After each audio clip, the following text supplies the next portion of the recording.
பேசிட்டு இருந்தோம். அது மட்டும் இல்ல, என்ன அடிக்கவும் வந்தாங்க. அப்பதான் தயங்காம நடந்ததை சொல்லுங்க. என்ன அடிக்க வந்தப்ப புனிதாம்மா தடுக்க வந்தாங்களா? அப்போ அமுதாம்மா தான் தெய்வா நம்ம காலை குறுக்க தட்டி விட்டாங்க.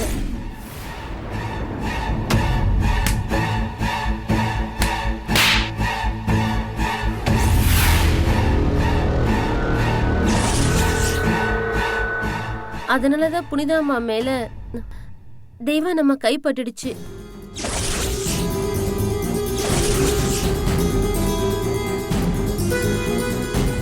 என்னக்கா சொல்றீங்க? நான் சொல்றது எல்லாமே உண்மைமா. அந்த நேரத்துல அமுதாம்மா அப்படி நடந்துகிட்டது எனக்கு ரொம்ப அதிர்ச்சியாதாம்மா இருந்துச்சு. அதனால தான் நான் யார்கிட்டயுமே எதுவுமே சொல்லல. என்ன புனிதா இவங்க சொல்றாங்க? அமுதா எதுக்கு இந்த மாதிரி ஒரு வேலையை பார்க்க போறா? அதான் எனக்கும் தெரியல.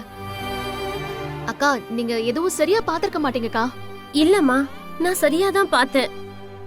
அமுதாம்மா தான் வேணும்னே தெய்வா நம்ம காலை தட்டி விட்டாங்க. இவ்வளவு நேரம் என்கிட்ட நல்லா தானே பேசிட்டு இருந்தா. அதெல்லாம் எதுக்குன்னு இப்பதானே புரியுது. கபிலன், என்ன பண்ண போறீங்க?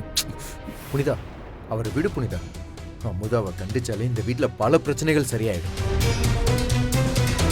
இத பாரு, நானும் ஆரம்பத்துல இருந்து உங்க 2 பேர்கிட்டயும்